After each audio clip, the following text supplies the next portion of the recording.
ओम श्री गणेशाय नमः। दर्शक मित्रों, जय श्री राम। आज हम रक्षाबंधन पर्व का महत्व क्या, रक्षाबंधन कब है, कब रक्षा सूत्र बांधना है, उसके ऊपर विचार करते हैं। दर्शक मित्रों, हमारे वहाँ व्रत, पर्व, उत्सव आदि का अत्यधिक महत्व है। प्रत्येक दिन कोई न कोई उत्सव होता है, किसी न किसी देव की जयंती भी होती है। यानी सनातन धर्म के अंदर वर्ष के 365 दिन है, वो सभी उत्सव के रूप में हम मनाते हैं।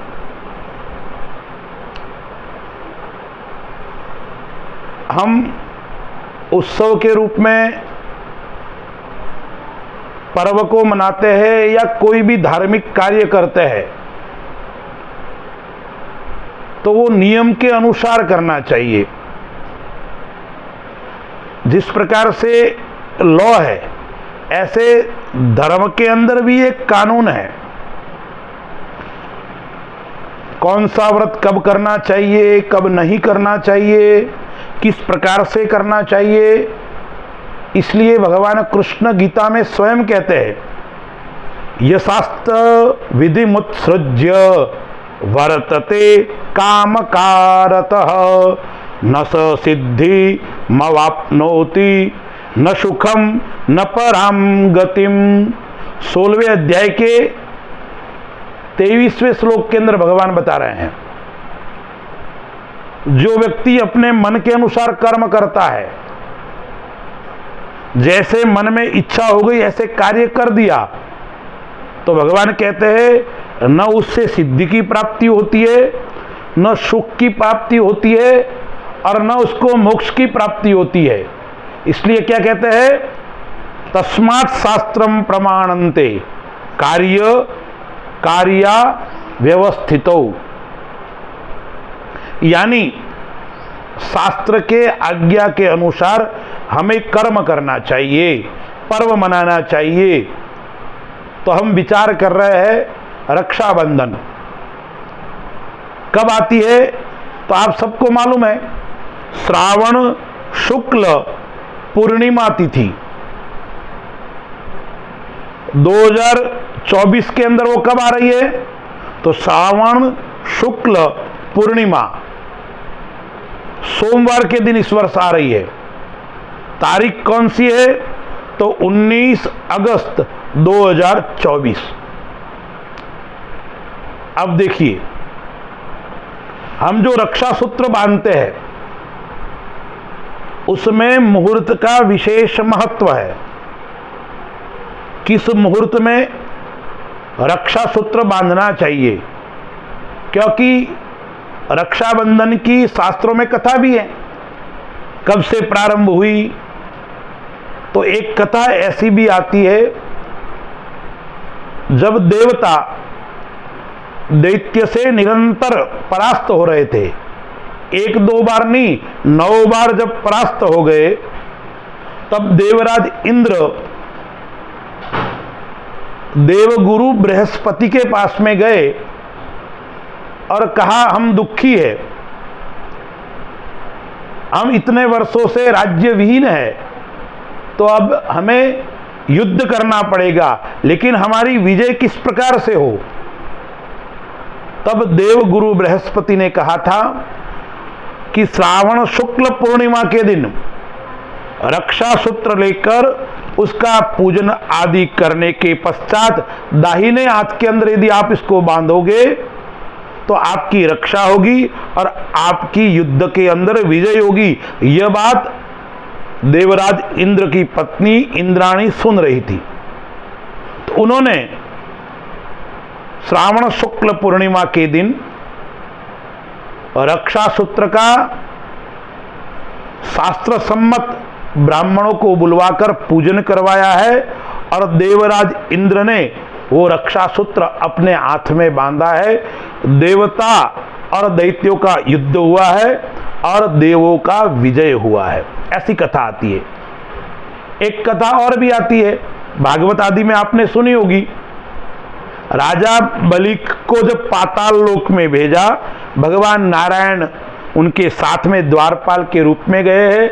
भगवती लक्ष्मी का वहां अपने पतिदेव को ढूंढने के लिए जाती है और वहां देवराज राजा बलि को भगवती लक्ष्मी रक्षा सूत्र बांधती है। इस प्रकार की कथा रक्षाबंधन को लेकर है। अब इसका मुहूर्त क्या है, तो शास्त्रों में बताया गया है पूर्णिमा तिथि है वो अपराह्न वापिनी लेनी चाहिए। जो अपराह्न के समय में यदि पूर्णिमा तिथि है, वो तिथि रक्षाबंधन के लिए श्रेष्ठ और उत्तम बताई गई है। अब देखिए, कई बार भद्रा आ जाती है।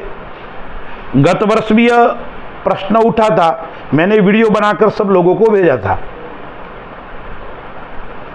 देखिए, शास्त्रकार कहते हैं भद्रायाम द्वेव न कर्तव्ये श्रावणी फाल्गुनी तथा श्रावणी नृपति हंति ग्रामम दहति फाल्गुनी। यानी भद्रा में दो कर्म का निषेध बताया है। उसमें श्रावणी नृपति हंति यानी रक्षाबंधन, जिसको श्रावणी कर्म भी कहते हैं, और फाल्गुनी यानी होली, ये दो कर्म भद्रा के अंदर नहीं करने चाहिए। यह मुहूर्त का विषय है।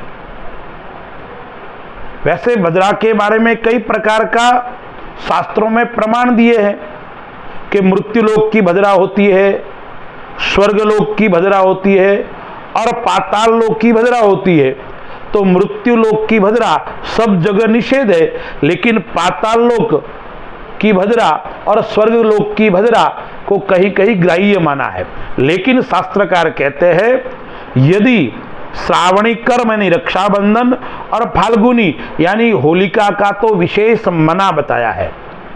यदि आप अपने भाई की उन्नति चाहते हो, भाई की रक्षा चाहते हो, तो सभी बहनों को अपने भाई के हाथ के अंदर जो रक्षा सूत्र आप बांधते हैं वो भद्रा के अंदर नहीं बांधे। क्या कहते हैं? श्रावणम नृपति हंति, यानी राजा का हनन होता है, यानी जिसको आप रक्षा सूत्र बांधते हैं उनकी आयु क्षीण होती है, ऐसा शास्त्रों में बताया गया है। मैंने आपको बताया कि अपराह्न कालीन लेनी चाहिए तिथि, तो इस वर्ष 19 अगस्त 2024 सोमवार के दिन जो पूर्णिमा है वो दिन भर है, यानी अपराह्न के समय भी है। लेकिन भद्रा का निषेध बताया है, तो भद्रा कब तक है? 1:33 तक भद्रा है। इसलिए 1:33 दिन में तब तक रक्षाबंधन का पर्व नहीं मनाना है। उसके बाद में मुहूर्त क्या है? तो 2:17 से लेकर सायं 6:15 बजे तक, 6:15 तक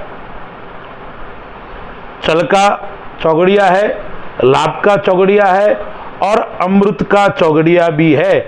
यानी दिन में 2:17 से लेकर 6:15 तक श्रेष्ठ और उत्तम मुहूर्त है। यदि इस मुहूर्त के अंदर आप रक्षा सूत्र बांधोगे तो बांधने वाले और बंधाने वाले दोनों का कल्याण होगा, ऐसा शास्त्रों में बताया गया है। अब किस प्रकार से रक्षा सूत्र बांधना चाहिए। तो जो महिलाएं, माताएं, बहनें जिसको रक्षा सूत्र बांध रही है, उनका मुंह तो पश्चिम की ओर होगा और बांधने वाली बहन का मुंह पूर्वाभिमुख होना चाहिए। पहले रक्षा सूत्र का पूजन करना है, भगवान नारायण से प्रार्थना करनी है। यह रक्षा सूत्र है, यह राखी है, इस राखी से मेरे भाई की रक्षा हो, मेरे परिवार की रक्षा हो और उनका पंचोपचार कुमकुम अक्षत आदि से उनका पूजन करना है। और उसके पश्चात जिसको आप रक्षा सूत्र बांध रहे हैं, राखी बांध रहे हैं, उनको तिलक लगाना है, चावल लगाना है, फिर मांगलिक मिठाई आदि उसको खिलाना है और उसको रक्षा सूत्र बांधना है और हाथ में श्रीफल भी देना चाहे तो दे सकते हैं। और उस समय कौन सा श्लोक बोलना चाहिए? तो शास्त्रकार कहते हैं, एन बद्धो बलि राजा दानविंद्रो महाबलः तेन त्वाम अनुबध्नामि रक्षे माचल माचल। एक बार मैं पुनः दोहराता हूं, एन बद्धो बलि राजा दानवेंद्रो महाबलः तेन त्वाम अनुबध्नामि रक्षे माचल माचल। मैंने इसलिए 2 बार बोला कि आप लोग भी उसको बोल सको। सरल श्लोक है, यह बोलते हुए रक्षा सूत्र दाहिनी हाथ की कलाई में बांधना है, फिर उनको मिष्टान आदि खिलाना है और भगवान नारायण को याद करना है। इस प्रकार से यदि आप रक्षाबंधन का पर्व मनाओगे तो आपका भी कल्याण होगा और आप जिसको रक्षा बांध रहे हो उनकी भी दीर्घायु होगी, उनका भी कल्याण होगा। मतयो यत्र गच्छन्ति तत्र गच्छन्ति वानरा। जो अपने मन के अनुसार चलते हैं उसका नाम वानर है। इसलिए शास्त्रकार कहते हैं, तस्मात् शास्त्रम प्रमाणन्ते कार्या कार्य व्यवस्थितो। यानी शास्त्र में आज्ञा जो बताई है, शास्त्र में जो नियम बताए हैं, उस नियम के अनुसार का आप पालन करोगे तो आपकी भी रक्षा होगी और आपके भाई आदि को जो आप राखी बांध रहे हैं उनकी भी रक्षा होगी। इसलिए विशेष ध्यान रखने की बात है, भद्रा के अंदर कभी भी रक्षाबंधन का पर्व नहीं मनाना चाहिए। कई लोगों के प्रश्न भी आते हैं, ये तो रक्षा का पर्व है, कभी भी मना दे। नहीं नहीं, हम सनातन धर्म को मानने वाले लोग हैं, हम अपनी ऋषि परंपरा को मानने वाले लोग हैं, हम अपने शास्त्र के अनुसार चलने वाले लोग हैं। तो हमें शास्त्र में जो बताया है उसके अनुसार हमें रक्षाबंधन का पर्व मनाना चाहिए। आप सभी को रक्षाबंधन पर्व की बहुत बहुत मंगलमय शुभकामना।